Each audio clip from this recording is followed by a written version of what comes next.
Assalamualaikum warahmatullahi wabarakatuh. Bismillah wassalatu wassalamu ala rasulillah wa ala alihi wa man walah. La hawla wa la quwata illa billah.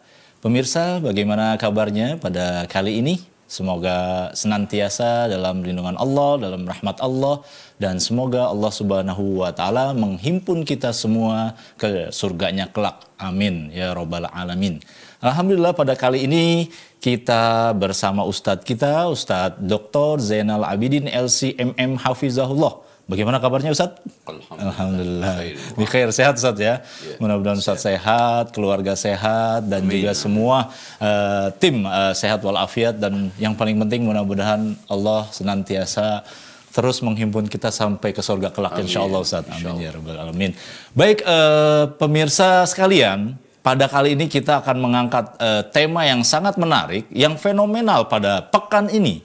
Ada seorang public figure atau mungkin orang-orang yang lainnya yang dia mungkin mengaku Muslim atau insya Allah mudah-mudahan Muslim, ya, kita husnuzon. Namun pernyataannya, perkataannya mungkin menganggap remeh. Sampai berkata, ya saya sih Muslim saat itu, saya sih Muslim, tapi ya nggak taat-taat banget saat itu. Terus ya mungkin juga karena mungkin keawamannya sampai juga mengatakan, ya nggak apa-apa, saya masuk neraka juga nggak apa-apa, begitu. Seperti itu. Maka dari itu kami coba menggali dari narasumber yang ahli, insya Allah di bidangnya, dipakar di bidangnya, Ustadz kita, Ustadz Dr. Zainal Abidin LCMM Hafizahullah Ta'ala, seputar dua pernyataan ini, konsekuensinya, dan juga nanti kita akan dapatkan hikmah-hikmah pelajaran. Dan kita berharap ya bertaubat, atau hati-hati Muslim yang seperti ini akan siap menempatkan dirinya di neraka. Maka kita ambil tema, yakin nih bisa mencicipi panasnya api neraka, begitu Ustaz? Iya, bagaimana menurut pandangan Ustaz fenomena seperti ini Ustaz? Apakah ini datang dari non-Muslim yang membisiki umat Islam atau umat Islam sendiri Ustaz? Silakan Ustaz. Iya, bismillah. Alhamdulillah wassalatu wassalamu ala rasulillah wa ba'd. Iya.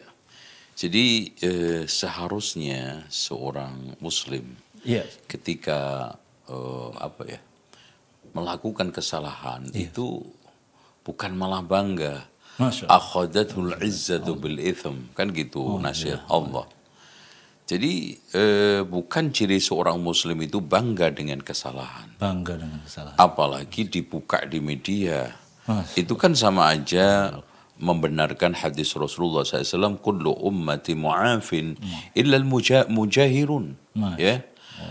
Setiap umatku itu akan dimaafkan oleh Allah ketika melakukan maksiat, kecuali diumbar, ya. Diiklankan ini mah. Diviralkan Ustaz. Iya, dimedsoskan Ustaz, gitu Ustaz. Iya, itu yang kita sayangkan di situ. Udahlah. Kalau kebaikan boleh ditampakkan, kalau keburukan cukup untuk diri kalian. Gitu kan, gitu. Baik, sangat luar biasa. Jadi intinya nih teman-temanku, saudara-saudaraku ya Ustaz ya, semuslim, bahwa yuk kita menjaga lah yang namanya aib gitu Ustaz ya. Jangan berbangga-bangga terhadap aib, berbangga-bangga terhadap maksiat gitu mungkin Ustaz ya. Iya, betul. Hanya saja seperti ini Ustaz. Perkataan atau pernyataan, ya saya Muslim, tapi ya nggak taat-taat banget sih. Itu baiknya sih seperti apa sih Ustaz, sikap seperti itu? Sekarang saya tanya, kira-kira itu buat contoh siapa? Dan untuk kepentingan siapa? Dan sekarang kan orang Muslim itu dimanapun dasarnya adalah memberikan manfaat. Manfaatnya apa? Sementara Rasulullah mengatakan, ihris ala ma yanfa'uk, berusahalah kamu mengejar sesuatu yang bisa mendatangkan manfaat, kan gitu. Mendatangkan manfaat buat diri sendiri dan sampai akhirat kan ya. Iya. Masya Allah. Jadi sekarang kalimat itu kalimat menantang. Kalimat menantang Ustaz. Yang dimana Rasulullah SAW menyampaikan di antara neraka itu ada yang bentuknya unuk, ya. Leher, punya dua mata, punya dua telinga. Kemudian dia berkata, saya ini ditugaskan Allah untuk ngurusi 3, di antaranya adalah orang-orang yang kafarin anid, orang-orang yang kufur lagi menentang kepada Allah. Nah itu. Ya Allah. Ini mungkin ilmu ini Ustaz ya, penting ya, ngaji ini penting berarti Ustaz ya. Ngaji ini penting. Jadi ini namanya banyak ngomong kurang ilmu. Akhirnya ya mungkin awalnya ingin gaul, mungkin ingin dikenal sebagai orang yang Masya Allah ya, mau hijrah, tetapi plesetan-plesetan itu harus dijaga. Nah ini dia plesetan-plesetan ini. Nah ngomong-ngomong plesetan Ustaz, tadi misalnya nggak apa-apa, nggak sholat. Sebenarnya dalam Islam itu Ustaz, syariat sholat ini sebesar apa dan konsekuensi meninggalkan sholat seperti apa Ustaz kira-kira? Nah inilah padahal Allah katakan di dalam Al-Quran itu, Inna sholata tanha anil fakhsyai wal munkar wala dzikrullahi akbar. Jadi zikir yang paling besar itu adalah sholat. Wasta'inu bis sabri wa salah wa innaha lakabiratun. Masya Allah. Sesungguhnya sholat itu perkara besar. Bagaimana tidak Allah menggantungkan kesuksesan sempurna itu di dalam sholat yang khusyuk. Coba lihat. Qad aflahal mu'minuna alladhina hum fi sholatihim khashi'un. Pertama kali Allah tegaskan sifat orang yang beruntung dunia akhirat dengan keberuntungan sempurna adalah apa? Khashi'un di dalam sholat. Jadi kalau ada orang yang seperti ini, insya Allah di dalam hatinya ada ketakwaan, nggak mungkin menghina. Karena wa may yu'azzim sya'airallah fa innaha min taqwal qulub. Siapa yang mengagungkan syiar Allah yang paling besar adalah sholat, maka dia termasuk ketakwaan di dalam hati. Nah, kalau kita sekarang membuat satu konklusi, udah bisa disimpulkan aja. Orang yang tidak mengagungkan syiar Allah adalah orang-orang yang tidak memiliki ketakwaan kepada Allah. Masya Allah. Baik, nah yang tidak memiliki ketakwaan kepada Allah, sampai ada nggak sih Ustaz hukum Islam yang sampai, mohon maaf ini Ustaz, mengeluarkan pelakunya dari Islam ketika dia itu nggak sholat Ustaz? Iya, ini kalau ini sudah fikih ya. Iya Ustaz. Kalau pendapat para ulama bisa kita bagi, ada yang mengatakan bahwa meninggalkan sholat itu bisa dinyatakan keluar dari Islam ketika ada unsur pengingkaran. Baik. Tapi kalau ada unsur malas, maka itu tidak keluar dari Islam. Ada yang mengatakan kufur keluar dari Islam. Tetapi satu kesimpulan yang diambil oleh Syekhul Islam Ibnu Taimiyah cukup bagus. Di mana siapa yang meninggalkan sholat secara total, tidak pernah sholat seumur hidup, maka dihukumi kafir meskipun dia itu mengatakan saya malas, saya lagi ini itu. Karena nggak mungkin ada orang malas seumur hidup. Malas seumur hidup. Nggak mungkin kan? Bangun tidur malas terus gitu Ustaz. Iya, dan ini berdasarkan sabda Rasulullah SAW, al-ahdu bainana wa bainahum as-salah, faman taraka faqad kafar. Perjanjian antara kami dengan mereka adalah sholat, siapa yang meninggalkan maka dia telah kufur kepada Allah. Bangun tidur Ustaz, malas sholat, tapi kita ngejar penghasilan gitu Ustaz, semangat gitu loh Ustaz. Nah, inilah malasnya. Ini saya kira malas cuman alasan. Malas bukan kenyataan. Dan malas itu kalau kita lihat secara gestur tubuhnya itu kadang melakukan, kadang tidak. Makanya inilah yang dikatakan oleh Syekhul Islam Ibnu Taimiyah. Kalau kadang melakukan, kadang tidak di dalam sholat ini, maka dia dihukumi muslim dan nanti urusannya kita serahkan kepada Allah Subhanahu wa Ta'ala. Itu. Masa sholat Idul Fitri Idul Adha yang enggak gitu Ustaz ya, seumur hidup gitu malas begitu. Masya Allah.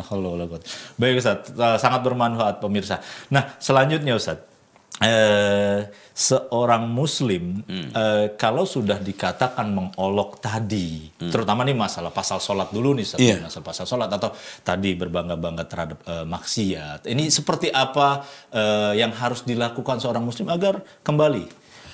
Iya, ini kan digambarkan oleh Allah di dalam Al-Quran surat Al-Maidah ayat 58 kan. iya, Ustaz. Wa idza nadaitum ila salati ittakhaduha huzuwan wa la'iba innahum qaumun la ya'qilun. Jadi Allah Subhanahu wa taala menegaskan bahwa ketika kalian ajak mereka itu untuk sholat, maka menjadikan sholat itu sebagai huzuwan wa la'ib. Satu perkara yang diolok-olok, yang dipermainkan. Iya, iya. Dzalika bi annahum qaumun la ya'qilun. Itu adalah orang yang nggak punya otak. Gitu. Makanya orang yang suka mengolok-olok sholat, katanya Syekh Abdul Aziz bin Bas, itu adalah orang yang menempati sikap, menyifati dirinya dengan sifat orang-orang kafir lagi pandir. Ya, kafir lagi pandir, ya, serta tersesat. Karena dikatakan oleh Allah pandir karena tidak punya akal. Kafir yang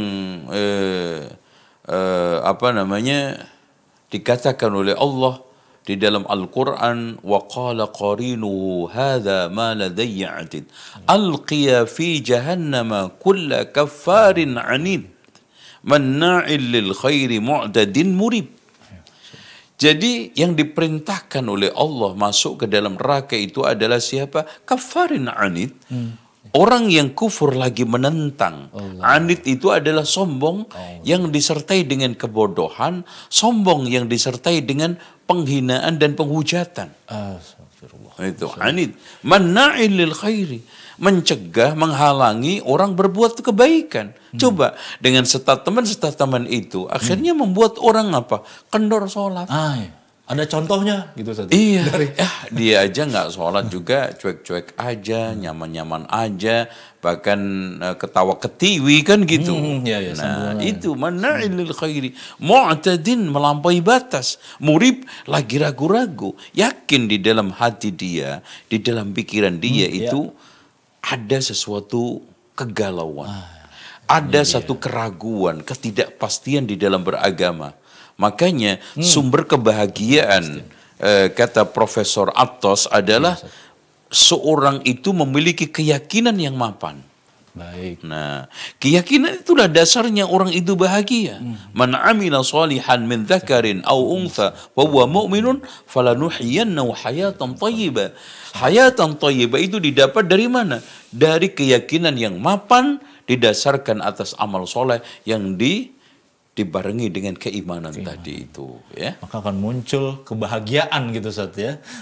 Dari melaksanakan syariat itu gitu. Jadi bukan kegalauan yang datang Ustaz ya. Nah, inilah jadi tadi Ustaz sampaikan yakin di dalam hatinya banyak kegalauan ya karena tidak yakin tadi. Terus bahkan yang keluar ini adalah mohon maaf kata-kata yang melecehkan ya. Kalau tidak mau dikatakan menghina seperti itu Ustaz, memperolok-olok.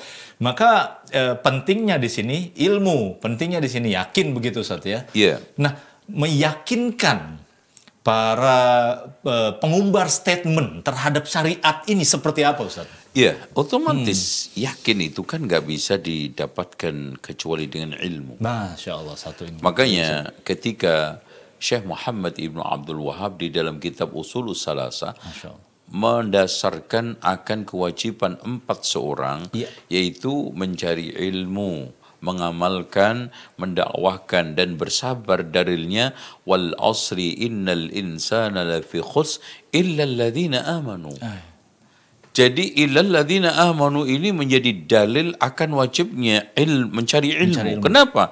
Karena nggak mungkin orang yakin tanpa ilmu. Makanya Allah tegaskan fa'lam dulu annahu la ilaha illallah. Baru di situ kuat keyakinannya. Makanya Imamul Bukhari Muhammad ibnu Ismail Bardazbah Al-Bukhari menegaskan bahwa al-ilmu qabla al-qawli wal amal. Masya Allah. Itu yang penting. Jadi minimnya seorang di dalam pengkajian ilmu agama, kejahilan seseorang terhadap ilmu agama itu memberikan efek keburukan multi level marketing. Ya, dampaknya itu bercabang-cabang gitu ya.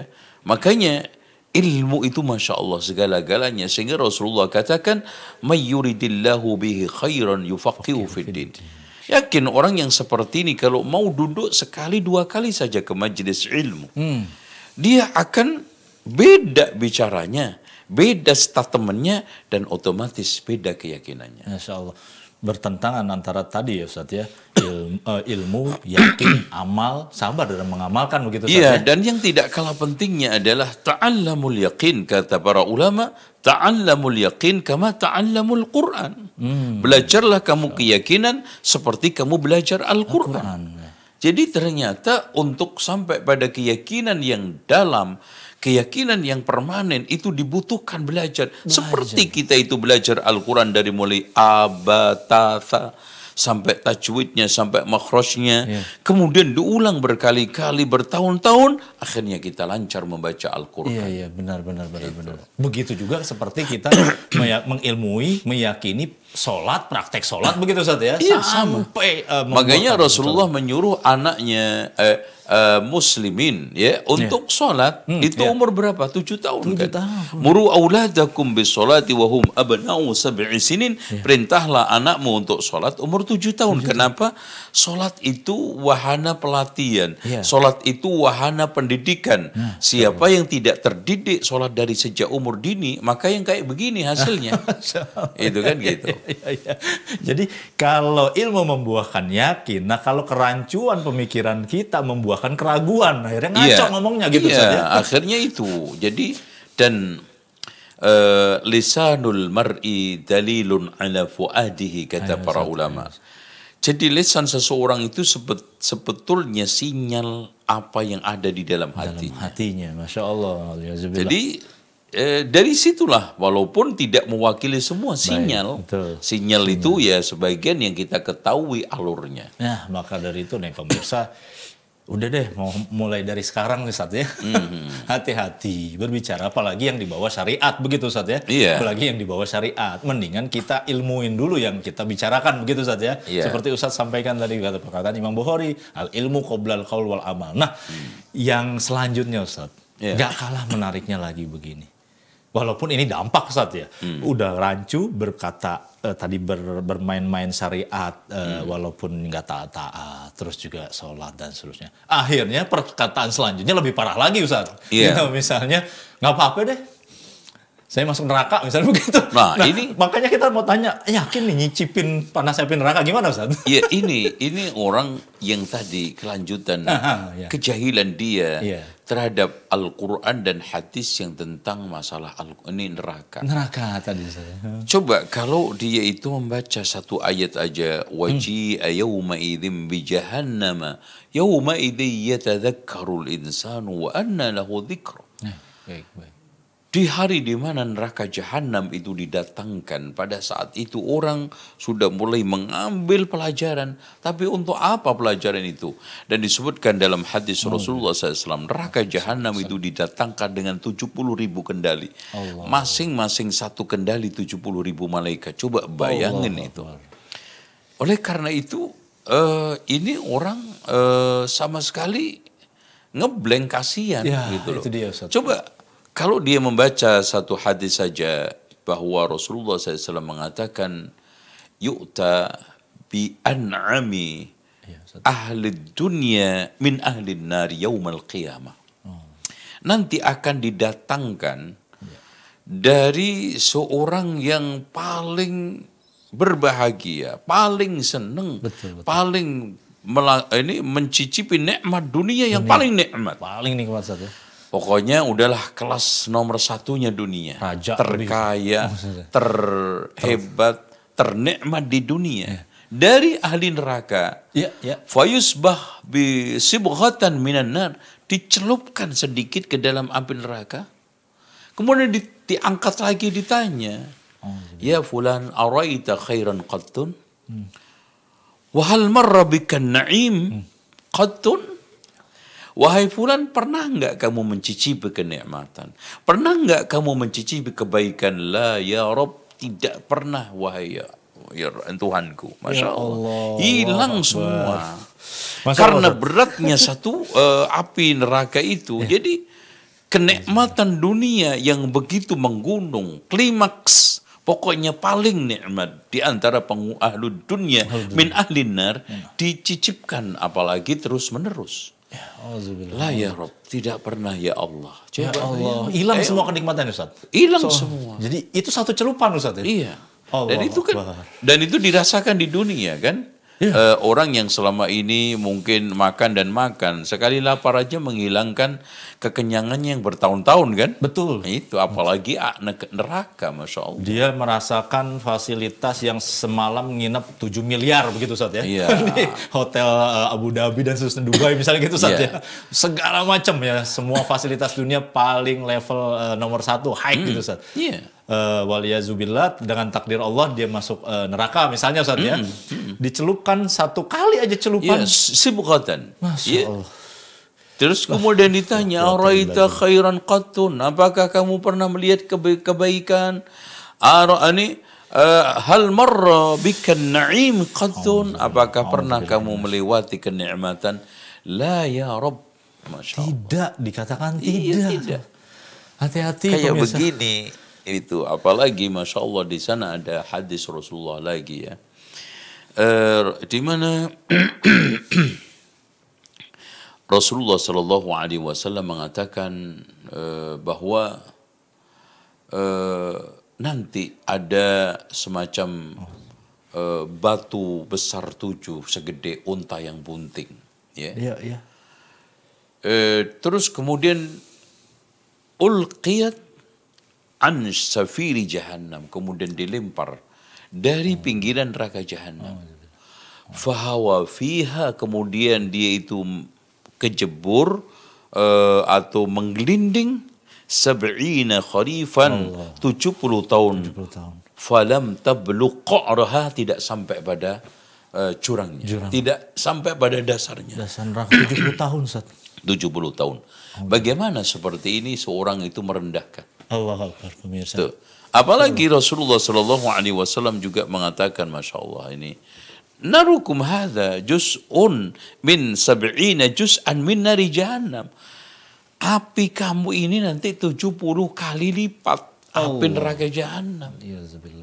Coba, ini orang kalau baca hadis-hadis ini saja sudah cukup untuk nanti dia takut ketika masuk neraka.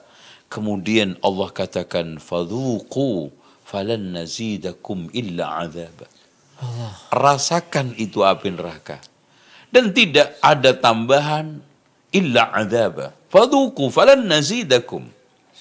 Jadi rasakan itu api neraka. Dan tidak saya tambahi kecuali azab. Allah Akbar, ya Allah, merinding pemirsa. Dan banyak para ulama dan sahabat Nabi juga Ustaz ya, kalau mendengarkan hadis tentang neraka, dia menangis begitu Ustaz ya. Bukan malah meremehkan ya Ustaz ya. Iya. Insyaallah. Itulah yang sekarang ini didominasi oleh orang-orang yang sekarang lemah ilmu, lemah iman. Makanya kata Imam Asy-Syafi'i, man arada dunya fa'alaihi bil ilm. Siapa yang menginginkan dunia hendaknya dengan ilmunya. Wa man arada al-akhirata fa'alaihi bil ilm. Siapa yang menginginkan akhirat hendaknya dengan ilmunya. Faman aradahuma fa'alaihi bil ilm. Siapa yang menginginkan keduanya dunia akhirat, maka hendaknya dengan ilmunya. Masalahnya adalah ilmu, dan seluruh puncak keburukan manusia ada pada sumbernya adalah kebodohan. Allahu Akbar, kebodohan. Kita harus menuntut ilmu pemirsa sekalian. Jadi tadi Ustadz sampaikan 70 tahun ya Ustadz, batu belum sampai. Iya. Sanggup kita seperti ini. Masya Allah. Terus kira-kira nih Ustadz, yang pernah kita dengar Ustadz, malaikat-malaikatnya juga bengis-bengis Ustadz. Benar nggak Ustadz? Mungkin bisa Wa ma ja'alna iddadahum illa fitnatan. Saya tidak tambahi jumlahnya. Kita tidak tambahi malaikat itu kecuali sebagai fitnah, azab. Ya. Dan mereka itu ghiladun syidadun la ya'sunallah dalam firman Allah. Mereka itu kasar, bengis dan tidak maksiat kepada Allah Subhanahu wa taala. Tidak maksiat. Itu sifat daripada neraka. Kasar dan bengisnya Ustaz. Iya. Ini job desk-nya memang malaikat di neraka kan Ustaz? Iya. Karena itu sifat yang diberikan oleh Allah dasarnya. Sifat dasarnya malaikat ghiladun syidadun la ya'sunallah ma amarahum. Itu.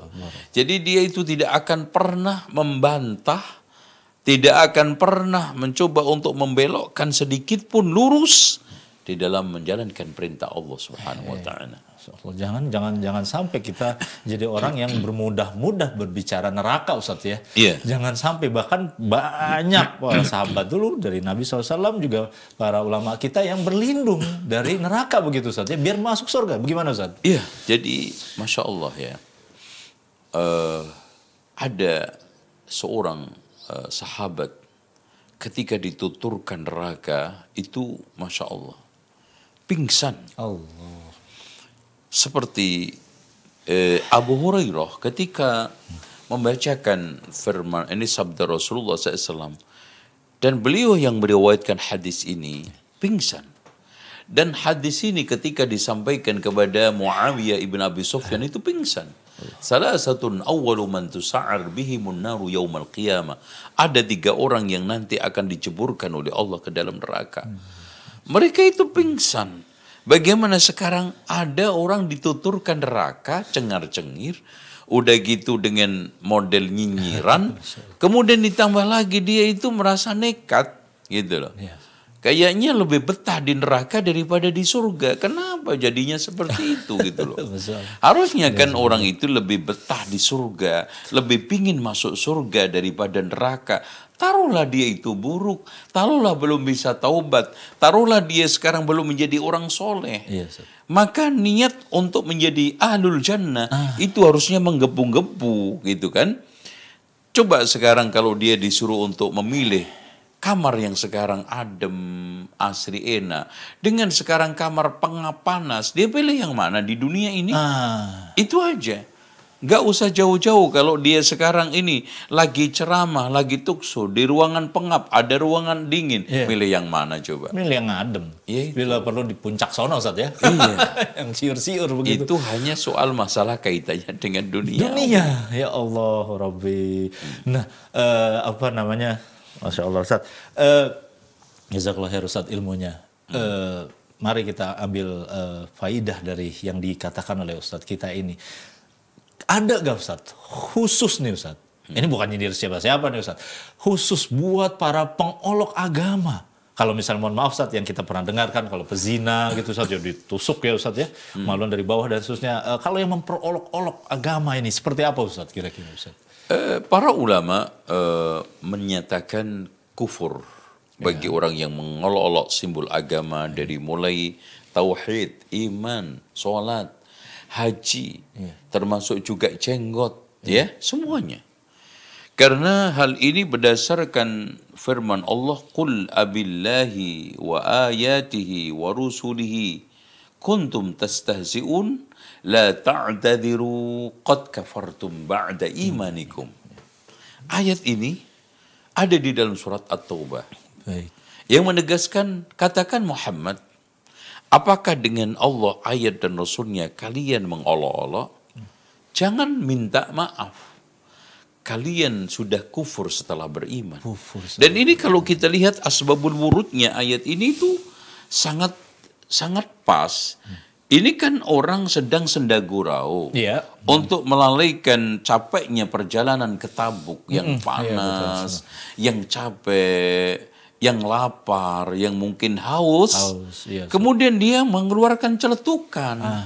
Intermezzo kalau orang sekarang Saya tidak mendapati seorang yang paling berdusta mulutnya, paling rakus makannya, paling takut ketemu musuhnya kecuali sahabatnya Muhammad.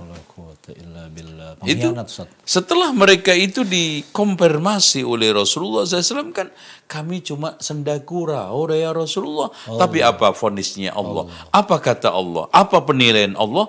Qul abillahi wa ayati wa rusuli kuntum tastahzi'un la ta'tadiru qad kafartum ba'da imanikum. Masya Allah. Ya? Jadi sangat disayangkan. Jangan sampai kita pemirsa, kita umat Islam, yuk mendingan banyak taubat gitu Ustaz ya. Banyak istighfar. Iya, harusnya banyak menangis. Ya. Ya. Makanya Rasulullah SAW mengatakan, andaikan kalian melihat yang aku lihat, maka kalian akan lebih banyak menangis daripada ketawa. Itu. Dan Allah Subhanahu wa taala juga memberikan hal itu ya. Kebanyakan ketawa itu penyakit, kebanyakan kuro itu penyakit. Tetapi yang sahih, yang sehat itu banyak menangis. Itu luar biasa pemirsa, dari ilmu yang disampaikan oleh beliau. Ustaz, kita minum dulu, Ustaz? Iya, insya Allah. Silakan, Ustaz. Insya Allah. Kita minum dahulu. Pemirsa, ini kangen water ini. Luar biasa. Bismillah. Iya. Jadi, kalau bicara tadi lebih banyak kita menangis, lebih banyak mendingan kita introspeksi diri, begitu Ustaz. Terus juga, apakah orang yang seperti ini Ustaz, atau yang lain-lainnya dari zaman Nabi tadi Ustaz sampaikan, konsletnya selain kurang ilmu, akhirnya celetukan kurang yakin, celetukannya mempengaruhi dari ilmu dan keyakinannya begitu Ustaz ya, kerancuan berpikir. Ada gak kira-kira Ustaz sebab-sebab lain gitu yang menjadi pembiasaan dia di, apakah misalnya mungkin bergaulnya, bagaimana Ustaz? Kira-kira Ustaz? Yang pertama begini ya, kita harus pahami bahwa di antara tanda kiamat itu kan munculnya ruwaibidah. Bahkan umat ini akan hancur bila kata Rasulullah SAW, wal mulku fi sigharikum. Ya, kekuasaan dipegang oleh orang kecil-kecilan di antara kalian. Wal ilmu fi radalatikum. Dan ilmu didominasi oleh orang rendahan di antara kalian. Wal fahishatu fi kibarikum, perzinaan didominasi oleh orang gedongan di antara kalian. Ini awal daripada kehancuran.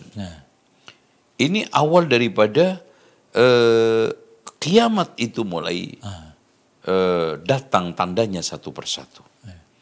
Kemudian yang kedua, ini memang tidak terlepas dari al-mar'u ala dini khalilihi.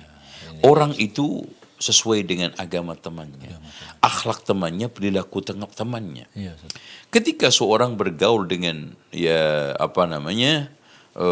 orang yang ahli agama, terus kemudian wibawa di dalam keagamaannya, menghormati agama, dia juga akan menghormatinya. Itu. Dan yang juga tidak kalah pentingnya, ini yakin yang harus kita tegaskan kepada semuanya adalah ini adalah termasuk orang yang salah asuh. Salah asuh pendidikan itu penting. Makanya Rasulullah mengatakan bahwa kullu mauludin yuladu 'alal fitrah fa abawahu, ya. Jadi setiap orang itu terlahir dalam keadaan fitrah. Kedua orang tuanya, lingkungannya yang menjadikan dia itu seperti keadaan yang ada sekarang. Dan yang kita takutkan lagi nanti, kata para ulama, orang itu nanti ditutup oleh Allah dengan kelakuan yang ada, dengan kebiasaan yang dia biasakan nanti. Nah itu yang berbahaya. Kalau sekarang orang yang biasa memiliki kebiasaan baik, kemuliaan-kemuliaan, Allah akan tutup. Makanya innamal a'malu bil khawatim. Dan amalan itu sangat bergantung pada pungkasan akhirnya itu. penutup ya Ustaz ya. Iya, iya. Tadi Ustaz sampaikan di hadis tadi pengaruh dari teman, Iya. pengaruh dari salah asuh, bisa jadi asuh ya, asuhan dari kecil. Terus juga tadi Ustaz sebutkan ruwaibidoh Ustaz. Ruwaibidoh itu apa Ustaz? Boleh dijelaskan? Ar-Ruwaibidah dijawab oleh Rasulullah SAW sendiri di dalam hadisnya yang dikeluarkan oleh Imam Ibnu Majah itu, ar-rajulu tafi yatakallamu fi amrin 'am. Orang yang rendahan, orang yang pandir, orang yang tidak berilmu, sangat kerdil ilmunya, sok bicara masalah urusan awam. Maksudnya urusan umum. Dan urusan umum itu dunia yang biasanya menjadi urusan umara. Masalah agama biasanya menjadi urusan ulama. Jadi hal-hal yang itu harusnya dibicarakan oleh ulama, dibicarakan orang seperti ini, ya hancur. Kembali ke ahlinya gitu Ustaz. Jadi ruwaibidah itu sok ngulama, sok ngalim, Sok ngalim, ya. gitu. Atau dia itu nanti yang digambarkan oleh Ali bin Abi Thalib, wa syarru ahli dzalika zaman ulama'uhum. Manusia paling busuk pada zaman akhir nanti adalah ulamanya. Ya ini seperti itu.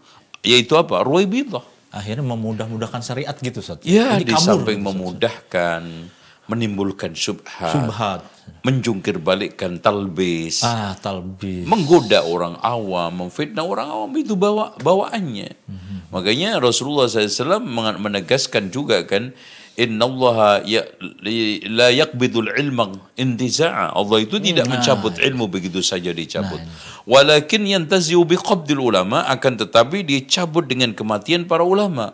Fa in halaku, ketika mereka itu meninggal dunia, ittakhadan nasu ru'usan juhala, orang mengambil tokoh-tokoh agama yang bodoh. Fasu'ilu, kemudian mereka ditanya, fa'aftau bi ghairi ilmin, menjawab, memfatwakan satu fatwa tanpa dasar ilmu, fadhallu wa adhallu, akhirnya sesat menyesatkan. Sesat, udah gitu menyesatkan orang lain begitu Ustaz. Sesat dirinya, menyesatkan orang lain. Akhirnya timbullah generasi seperti ini begitu. Makanya Rasulullah SAW mengatakan dhallu dirinya, wa adhallu orang lain. Orang lain. Ini yang dimaksud dengan generasi ruwaibidah. Maka tugas kita adalah menuntut ilmu lagi Ustaz ya. Iya. Terus menuntut ilmu kepada yang ahlinya gitu. Iya. Nah, terus faktor selanjutnya lagi Ustaz. Apakah mungkin tadi udah bergaul ruwaibidah tadi salah tokoh juga, salah asuh juga Ustaz. Apakah yang melingkari kehidupan mereka-mereka seperti ini terlalu hedonis atau gimana Ustaz?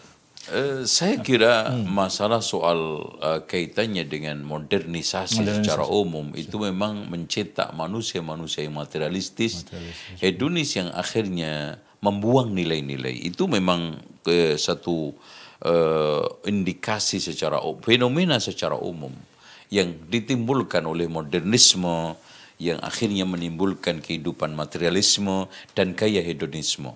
Dan gaya hedonisme ini pasti nanti akhirnya menganulir nilai, mendistorsi nilai, dan mencoba untuk mendesakralisasi agama. Agama itu kan sakral, neraka itu kan sakral. Surga itu sakral, tapi desakralisasi. Desakralisasi. Iya, sehingga orang itu meremehkan, bahkan neraka aja dibuat guyonan seperti itu kan. Iya. Jadi, ini adalah akibat daripada sekularilisasi. Ya, betul. Luar biasa pemirsa semua. Jadi salah asuh, salah bergaul ya Ustadz ya. Terus salah mengambil ilmu pula, terus juga di lingkungan kita juga yang seperti itu, hedonis, sehingga akhirnya gagal paham Ustaz ya. Harusnya kenyamanan yang ada di dunia, kita juga cari dong kenyamanan yang di akhirat gitu, sehingga tujuan kita surga bukan neraka Ustaz. Gitu, tujuan kita surga dan bukan neraka. Nah, terakhir nih Ustaz, untuk bisa kembali. Mungkin Ustadz juga pemirsa ini, Ustadz juga nih ahli dan pakarnya nilai wasatiyah, karena tadi Ustadz sudah ngutip nilai-nilai ini. Nah, nilai-nilai wasatiyah yang Ustadz usung atau Ustadz bisa sampaikan di forum ini agar orang-orang seperti ini taubat. Terus juga kita yang benar itu seperti apa? Bagaimana Ustadz menurut Ustadz? Silakan Ustadz. Bagi saya nomor satu, nomor utama Iya, Ustaz. adalah sesegera mungkin bertaubat kepada Allah. Baik, baik, baik. Karena taubat itu adalah sifat utama kaum mukminun. Baik. Itu kan? Iya, iya. Makanya Allah Subhanahu wa taala mensifati orang-orang muttaqin kanu qalilan minal laili ma yahja'un Iya. wa bil ashari hum yastaghfirun. Astagfirullah. Ya. Ustaz. Jadi tradisi ini, kebiasaan ini harus ditiru. Kemudian yang kedua, hendaknya dia mencoba untuk memperdalam Islam yang memang dari sananya adalah wasatiyah, yang dari sananya adalah moderat, yang dari sananya adalah fleksibel. Iya. Bahkan ad-dinu yusrun, agama itu mudah. Masya Allah. Dan Rasulullah SAW mengatakan bu'ithu bil hanifiyatis samha. Saya diutus oleh Allah membawa suatu agama hanif yang toleran. Masya Allah. Makanya agama ini akhirnya berhasil mencetak ummatan wasata. Wasatan. Ya, ummatan wasatiyah.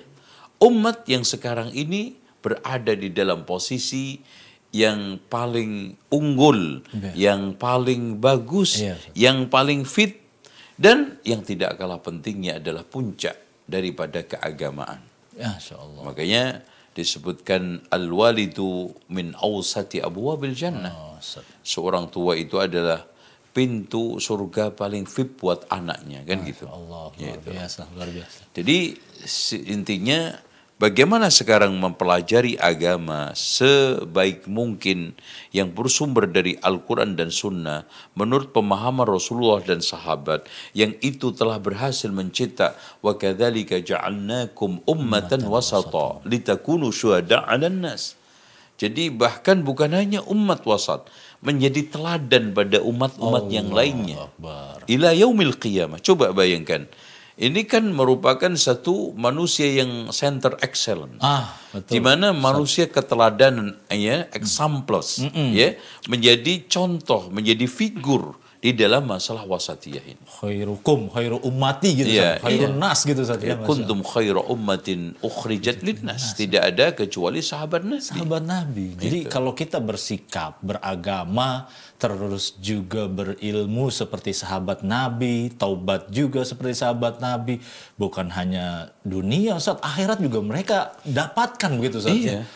Kalau dari dunia, Masya Allah, dari kita sisi tidak dunia ingkari memang bagaimana Zubair ibnu Awam, bagaimana Abdurrahman bin Auf, bagaimana Abu Bakar, tetapi dia juga sukses di dalam masalah keakhiratan. Bahkan kita ingin tegaskan di sini 10 calon penghuni surga, al-mubasysyaruna bil jannah, semuanya adalah sukses di dalam masalah keduniaan. Tuh luar biasa, sukses dalam keduniaan, nomor akhirat nomor 1 bahkan saja. Iya. Sudah jelas contohnya, ngapain bergaul sama yang enggak gitu Ustaz ya. Iya. Jadi pertama tadi Ustaz sampaikan taubat lah gitu Ustaz ya. Iya. Dengan sebenar-benarnya taubat, terus bergaul dan seterusnya yang dengan benar juga. Terus yang kedua ilmu. Yang ilmu yang Ustaz sampaikan. Dan juga Ustaz sampaikan juga bahwa beragama dengan agama yang moderat wasatiyah. Contohnya Rasulullah dan para sahabat ya Ustaz ya. Iya. Terus juga tadi bergaul dan seterusnya. Nah, closing statement Ustaz dari seluruh rangkaian kita Ustaz. Dari hati-hati berucap, terus juga meremehkan agama, terus juga tadi apa namanya Ustaz, sholat, terkait sholat juga ya Ustaz, meremehkan sholat sampai yakin mau mencicipi panasnya api neraka. Silakan Ustaz, closing statement Ustaz. Ya, intinya bagi seorang mukmin hendaknya berhati-hati di dalam berucap. Karena Rasulullah SAW mengatakan, fa innar rajula la yatakallamu bil kalimah min sukhtillah la yahwi biha balan yahwi biha ila qa'ri jahannam. Ada seorang yang berbicara satu kalimat yang mendatangkan murka Allah, dan dia tidak sadar terlepas dari mulutnya, maka terhempas ke dalam neraka api jahanam. Api jahanam. Ini nomor 1. Nomor 2, hendaknya seorang terus mendalami agama, menempa ilmu agama. Tidak ada henti-hentinya. Bahkan proses belajar di dalam Islam itu sepanjang hayat. Masya Allah. Ya, sepanjang hayat. Kemudian yang ketiga yang tidak kalah pentingnya, kita pertajam siapapun taubatan nasuha, apalagi jelas-jelas dia melakukan kesalahan. Nabi saja mengatakan wa innahu la yughanu qalbi. Kadang hatiku itu gelisah. Wa inni atubu ilallahi ta'ala mi'ata marratin fil yaum. Aku bertaubat kepada Allah 100 kali. Allahu Akbar. Yang berikutnya, hati-hati mencari teman. Al-mar'u ala dini khalili. An-nasu yuhsyaru ma'aman ahab. Manusia itu nanti dikumpulkan bersama orang yang dia cintainya. Ya. Dan yang terakhir, yang juga tidak kalah pentingnya, bahwa siapapun yang mendapati temannya, saudaranya, orang-orang seperti ini, maka kita nasihati dengan nasihat yang balighah, ya. Ini nasihat yang tajam. Nasihat yang sekarang ini mengena, mengakar. Dan yang tidak kalah pentingnya, kita juga menyarankan kepada pemerintah untuk bersikap tegas kepada orang-orang yang menghujat, menghina, mencibir agama. Karena ini menimbulkan keresahan. Dan kita memiliki satu sara, dan itu kita hadirkan untuk melindungi agama dan bahkan etnis dan juga mana saja agama yang ada, supaya tidak saling mencela, menghujat.